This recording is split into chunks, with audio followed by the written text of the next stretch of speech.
Hello everyone and welcome back to our YouTube channel. I hope आप लोगों का CBT 1 बहुत अच्छे से हो गया होगा। आज हम लोग बात करेंगे SSC JEE मेंस की प्रिपरेशन की। तो आज हम लोग दो चीज़ों पे बात करेंगे, एक है मेंटल प्रिपरेशन और दूसरा है एग्ज़ाम स्ट्रैटेजी जो हम लोग को फॉलो करनी है। तो आज हम लोग देखेंगे कि मेंटल प्रिपरेशन कैसी होनी चाहिए और एग्ज़ाम स्ट्रैटेजी कैसी होनी चाहिए। 2 महीने के अंदर कैसे आप लोग अपना पूरा सिलेबस कंप्लीट करें और हर दिन किस तरह से आपको पढ़ना चाहिए। तो हम इस चीज़ों पे हम लोग थोड़ा डिस्कशन करेंगे। ऑल्दो अभी मेंस भी ऑब्जेक्टिव हो गया है, तो जैसे आपने CBT 1 की तैयारी की थी वैसे ही CBT 2 की भी तैयारी रहेगी। बस फ़र्क इतना है कि आपको CBT 1 के लिए सिर्फ GK GS और टेक्निकल देखना था और अभी CBT 2 में सिर्फ आपको टेक्निकल पे फोकस करना है। हे गाइस, आप सभी ने अपनी आंसर की देख ली होगी और अब CBT 2 के लिए आपको तैयारी चालू कर देनी चाहिए। अगर आप रिजल्ट का वेट करेंगे तो काफ़ी लेट हो जाएंगे। सो टेस्ट के लिए सबसे अच्छा प्लेटफॉर्म है टेक्स्ट बुक का, तो आप यहाँ से अपनी तैयारी को बूस्ट कर सकते हैं। तो यहाँ पे 853 टेस्ट हैं जिसमें CBT 1 और 2 दोनों के टेस्ट थे, लेकिन CBT 1 हो चुका है तो CBT 2 के आप यहाँ टेस्ट दे सकते हैं। Part test, section wise test, full test सब यहाँ पे आपको मिल जाएगा। जितने भी टॉपर्स वगैरह होते हैं सब यहाँ पे टेस्ट देते हैं। तो पेपर से पहले आपको एक टफ कॉम्पिटिशन फाइट करने को मिल जाएगा यहाँ पे, और जो भी आपके जो टेस्ट हैं वो रेलिवेंट होते हैं जो एग्जाम में आ सकते हैं। तो टेक्स्ट बुक का एक पास से 1 पास टू एस ऑल एग्जाम, यहाँ पे आपको 80,000 प्लस टेस्ट मिल सकते हैं for 650 plus different exams, 12 plus language में मिल जाएगा। 20 लाख प्लस एक्टिव यूजर है यहाँ पे और 17,000 प्लस प्रीवियस ईयर पेपर्स यहाँ पे डाउनलोड हैं 700 प्लस एग्जाम के लिए। ऑल्सो तैयार रहिए टेक्स्ट बुक सुपर कोचिंग से एक बड़ी घोषणा के लिए, प्रेजेंटिंग आपका ultimate guide for SSC CGL JEE and all SSC exam, guaranteed selection program for SSC CGL। हमारे साथ शामिल हो ग्रैंड ओरिएंटेशन में और विटनेस करें the unveiling of revolutionary batch जो आपके एग्जाम प्रिपरेशन जर्नी को ट्रांसफॉर्म कर देगा। So subscribe now and hit the bell icon and stay updated. Let's embark on this journey together, from तैयारी से सिलेक्शन तक की जिम्मेदारी। और अगर आप मेरा कूपन कोड यूज़ करते हैं RISHI तो आपको इंस्टेंट 12% का ऑफ भी मिलेगा किसी भी टेक्स्ट बुक के पास पे। सो जाइए टेक्स्ट बुक का पास डाउनलोड कीजिए। इसमें आपको रीजनिंग वगैरह के बारे में सोचने का ज़रूरत नहीं है। तो चलिए पहले हम लोग डिस्कस करते हैं हम लोग की मेंटल प्रिपरेशन में कैसी होनी चाहिए कि हम लोग को CBT 2 में बहुत हेल्प मिले। पहला है ओनली CPWD, ये बहुत इंपॉर्टेंट है। हम लोगों ने पहले भी डिस्कस किया था कि जैसा आप सोचिएगा आपको वैसा ही मिलेगा। अगर आप सोचिएगा कि सिर्फ आपका कट ऑफ क्लियर हो तो आपके मार्क्स भी उसी के अकॉर्डिंग आएंगे। तो आपका कोई भी अटैम्प्ट हो, फर्स्ट अटैम्प्ट हो, सेकंड अटैम्प्ट हो या कोई भी अटैम्प्ट हो, तो आपको सिर्फ ये सोचना है कि मुझे सिलेक्शन नहीं लेना है, मुझे सिर्फ CPWD ही लेना है। अगर आप ये सोचिएगा तो आपको इसके आसपास CPWD मिले ना मिले लेकिन इसके आसपास का ब्रांच जरूर मिल जाएगा। तो अगर आप सिर्फ सोच भी रहे हैं कि आपको CPWD लेना है तो आप अपने आप में 50% फोकस्ड हो गए हैं। तो आपकी जो मेहनत होगी वो भी CPWD के आसपास की होगी। और अगर आपको एक बार CPWD मिल गया तो उसके बाद आप किसी और की दूसरे एग्जाम है उस पर आप फोकस कर पाएंगे अगर आप चाहें तो। तो पहला हम लोग को करना है कि हम लोग को सोचना है कि हम लोग को सिर्फ CPWD ही लेना है। सेकेंड देखते हैं इररिस्पेक्टिव ऑफ कट ऑफ, मतलब अभी 3 टाइप के बच्चे होंगे जिनका कट ऑफ, जिनके मार्क्स बिलो कट ऑफ होंगे, दूसरा नियर कट ऑफ होंगे और थर्ड है जो अबो कट ऑफ होंगे। तो जो अबो कट ऑफ वाले हैं तो उनको तो कुछ टेंशन नहीं होगा और वो अभी से अपनी प्रिपरेशन में अच्छे से लग गए होंगे। तो जो दिक्कत है वो इन दोनों के लिए है। तो जो सबसे ज़्यादा मेहनत करनी है वो इनको करनी है जो नियर कट ऑफ है, क्योंकि ये लोग उनमें से हैं जो थोड़ी सी भी मिस्टेक अफोर्ड नहीं कर सकते हैं। क्योंकि जो अबो कट ऑफ वाले हैं अगर उनके 1-2 मार्क्स, अगर 1-2 क्वेश्चन गलत हो गए या 1-2 मार्क्स ऊपर नीचे भी हो गए तो उनको उतना टेंशन नहीं लेना है। लेकिन जो नियर कट ऑफ है उनका 1-1 मार्क्स सिलेक्शन पे डिपेंड करेगा। तो सबसे ज़्यादा जो मेहनत करनी है वो है नियर कट ऑफ वालों की। और जो बिलो कट ऑफ वाले हैं उनको भी मेहनत करनी है। अगर वो अभी से ही मेहनत शुरू कर देंगे तो उनको आगे जाके बहुत बेनिफिट मिलेगा। तो जो सबसे ज़्यादा जो मेहनत करनी है वो इन दोनों को करनी है। तो आपको अभी कट ऑफ नहीं देखना है, आप जितना ज़्यादा फोकस होइएगा उतना ही आपके लिए अच्छा है। थर्ड देखते हैं डिस्टेंस आर डिस्ट्रक्शंस, मतलब कि वो सारी चीज़ें जो आपको अपना बेस्ट करने से रोक रही है, चाहे वो कुछ भी हो, सोशल मीडिया हो, दोस्तों के साथ बात करना हो, खेलना कूदना हो, ये सब आपको 2 महीने तक बंद करना है। क्योंकि मान लीजिए आप 10 घंटा पढ़ सकते हैं और अभी आप दोस्तों से बात करने में बिजी हो गए या फिर जिम चले गए और जिम से आने के बाद आपको पढ़ने का मन नहीं कर रहा है, इन सब में आपका 3-4 घंटा वेस्ट हो जा रहा है। तो ये सब आपके लिए डिस्ट्रैक्शंस हैं। तो आपको डिस्ट्रैक्शंस को तो 2 महीने के लिए एकदम दूर रखना है खुद से। जितना ज़्यादा आप अपने आप को एक्टिव रखिएगा, फोकस रखिएगा, उतना ही आपके लिए प्लस पॉइंट रहेगा।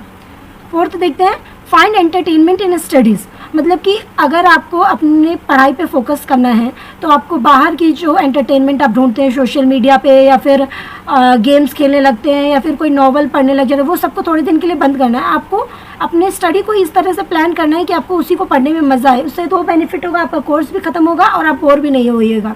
तो इससे आप ज़्यादा देर तक आपका सिटिंग भी बढ़ेगा और आपका फोकस भी बढ़ेगा। तो ये आपको करना है कि बाहर एंटरटेनमेंट नहीं ढूंढना है, आपको स्टडी में ही अपना एंटरटेनमेंट ढूंढना है। कमिटमेंट एंड कंसिस्टेंसी बहुत इंपॉर्टेंट है, क्योंकि कमिटमेंट तब तक नहीं रखिएगा तब तक आप नहीं कर पाइएगा। पहले आप अपने आप से कमिटमेंट रखिए। जैसे अगर मान लीजिए कि आप 3 घंटा पढ़ रहे हैं, तो आप कोशिश करिए, अपने आप को एक कमिटमेंट रखिए कि मैं आज से सिर्फ 5 घंटे डेली पढ़ूंगा। अगर आपने सोच लिया कि आप 5 घंटे पढ़िएगा, और ये नहीं कि अभी अभी है कि अभी आपका रिजल्ट आया तो कुछ दिन आपका रहेगा कि हाँ मैं 5 घंटे पढ़ूंगा, आप 1 वीक या 2 वीक पढ़ भी ले रहे हैं तो उससे कुछ नहीं, आपको कंसिस्टेंसी भी रखनी है। जब तक आपका एग्ज़ाम नहीं हो जा रहा है मेंस का ओवर, तब तक आपको 5 घंटा प्रॉपर देना ही है। ये आपको अभी ही कमिटमेंट करना है खुद से। नेक्स्ट है अकाउंट एंड मैनेजमेंट। अब आप 5 घंटे पढ़ रहे हैं तो आपका उसको आप एक टेबल बना लीजिए, एक बुक बना लीजिए, या कहीं पे भी एक नोट्स बना लीजिए और उसको चिपका लीजिए।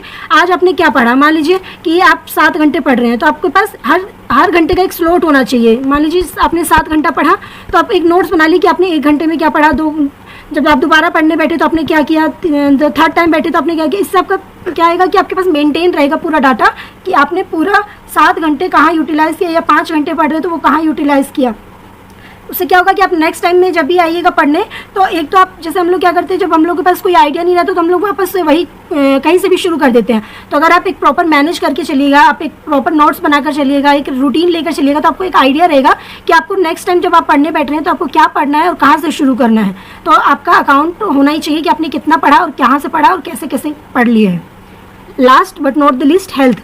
आपको अपनी हेल्थ का ध्यान रखना है, क्योंकि अभी सिर्फ 2 मंथ बाकी है, तो आप बीमार होना बिल्कुल अफोर्ड नहीं कर सकते हैं। अभी जैसे सीजनल चेंज चल रहा है तो बहुत इंपॉर्टेंट है कि आप अपनी हेल्थ पे ध्यान रखें। आप योगा कीजिए, एक्सरसाइज कीजिए 30 मिनट, अगर आप जॉगिंग वॉगिंग जा रहे हैं तो वो कीजिए, लेकिन खुद को एक्टिव रखिए। उससे आपको 2 बेनिफिट मिलेगा कि आपका माइंड भी एक्टिव रहेगा और आप अभी जो बीमारी वगैरह हो रही है उससे भी खुद को बचा पाएंगे और थोड़ा फोकस कर पाएंगे पढ़ाई की तरफ। तो ये सारी चीज़ें अगर कर रहे हैं तो पहले आपको मेंटली एक्टिव होना पड़ेगा और उसके लिए ये सारी चीज़ें बहुत ज़रूरी है। तो चलिए अब देखते हैं एग्ज़ाम स्ट्रेटेजी। क्या स्ट्रेटेजी हम लोग को फॉलो करनी चाहिए CBT 2 के एग्ज़ाम, अगर हम लोग मेंस के एग्ज़ाम देने जा रहे हैं। तो पहला है कि 3 ब्लैंक पेपर्स, मतलब कि आप 3 पेपर ब्लैंक पेपर अपने दीवार पे चिपका दीजिए। पहले पेपर में आपको लिखना है डेली रूटीन, कि आप सुबह अगर 8 बजे उठ रहे हैं या फिर आप 6 बजे भी उठ रहे हैं और रात को 12 बजे सो रहे हैं, तो आपको हर टाइम का एक होना चाहिए कि आप 6 बजे से लेकर 7 बजे तक पढ़ रहे हैं या फिर 8 बजे, जो भी आप कर रहे हैं उसका एक डेली रूटीन आपके पास होना चाहिए और उसको आपको अच्छे से फॉलो करना है। एटलीस्ट 2 महीने तो करना ही करना है।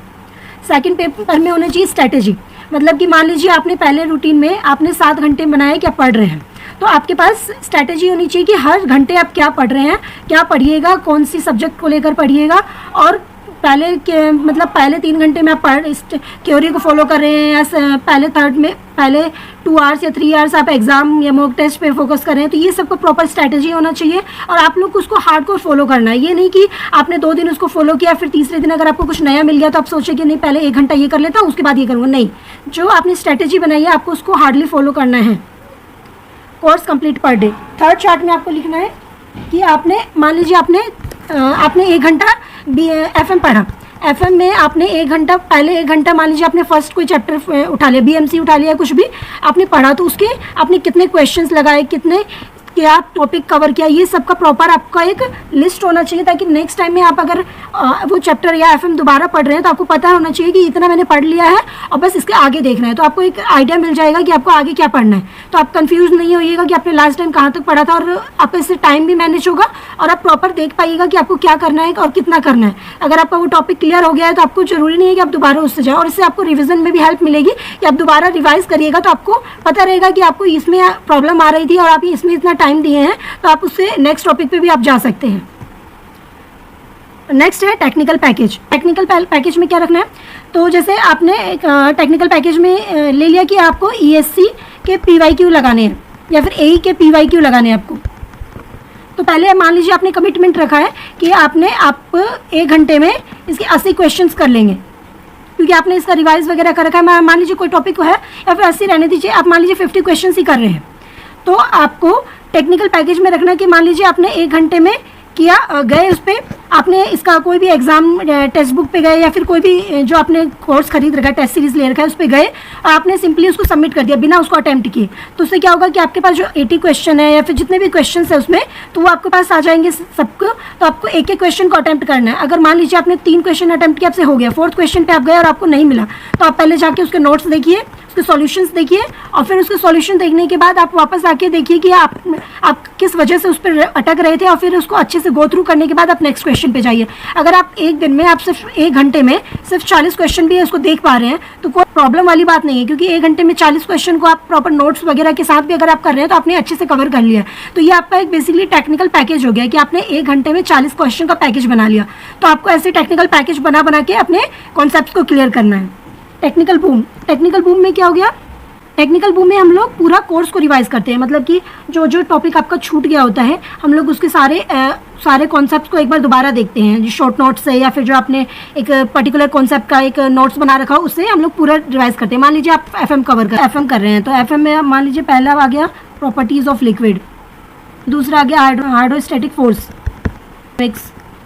डायनेमिक्स आ गया, या फिर लैमिनार फ्लो आ गया, और भी बहुत सारे टॉपिक हैं। तो आपको क्या करना है कि जैसे आपने प्रॉपर्टी ऑफ लिक्विड उठाया, तो आपको इसके सारे क्वेश्चंस नहीं करने हैं, आपको लास्ट से या फिर स्टार्टिंग से 5 या 10 क्वेश्चंस कर लेने हैं। फिर आप नेक्स्ट चैप्टर पे चले गए, उसके भी आपने मान लीजिए 5 या 10 क्वेश्चन कर लिए, फिर नेक्स्ट चैप्टर पे गए, आपने फिर 5 से 10 क्वेश्चन कर लिए, और मान लीजिए आप 1.5 घंटे में सिर्फ 5 चैप्टर ही कर पा रहे हैं, तो कोई प्रॉब्लम नहीं है। आप इसका एक नोट्स बना के जो आपने ये बना रखा है लिस्ट, तो उसमें आपको अच्छे से मेंशन कर देना है कि आपने 1.5 घंटे में क्या क्या किया। तो इससे क्या होगा कि नेक्स्ट टाइम में आप आइएगा तो आपको पता रहेगा कि आपने इतने क्वेश्चन कर लिया, आपको इसके बाद करना है। तो इससे आपका रिवीजन भी हो जाएगा और सारे चैप्टर भी कवर हो जाएंगे। तो ये आपको नहीं रहेगा कि एग्जाम टाइम में कि आपने ये चैप्टर नहीं देखा और ये कॉन्सेप्ट रह गया है। तो इससे आपका रिवीजन भी अच्छी तरह से, अभी आपको लग रहा होगा कि 5-5 क्वेश्चन करेंगे तो फिर कैसे हो पाएगा, लेकिन 5-5 क्वेश्चन कर रहे हैं तो आपका जल्दी जल्दी रिवीजन भी हो पा रहा है, सारे चैप्टर भी एक बार कवर कर पा रहे हैं। तो ये बेसिकली टेक्निकल बूम में आता है। विश लिस्ट देखता है, तो विश लिस्ट में होता है जैसे आपने कोई चैप्टर अभी कर रहे हैं और आपको कोई कॉन्सेप्ट लग रहा है कि मान लीजिए किया जैसे प्रॉपर्टी ऑफ लिक्विड, उसी में अगर आपको कोई कॉन्सेप्ट है जो आपको लग रहा है कि, या फिर आपने कोई क्वेश्चन लगाया, PYQ लगाया और आपको कोई कॉन्सेप्ट लगा कि अच्छा कॉन्सेप्ट है, इससे बार बार पूछ रहा है, तो आप उसको एक मार्क कर दीजिए या फिर विश लिस्ट में लिख दीजिए कि ये कॉन्सेप्ट मैं जाने से पहले एक बार दोबारा जरूर देखूंगा। तो ऐसे कर करके आपके पास एक शॉर्ट नोट हो जाएगा और एक विश लिस्ट बन जाएगी कि आपको क्या क्या एग्जाम में जाने से पहले देखना है, जिसमें आप बार बार अटक रहे हैं।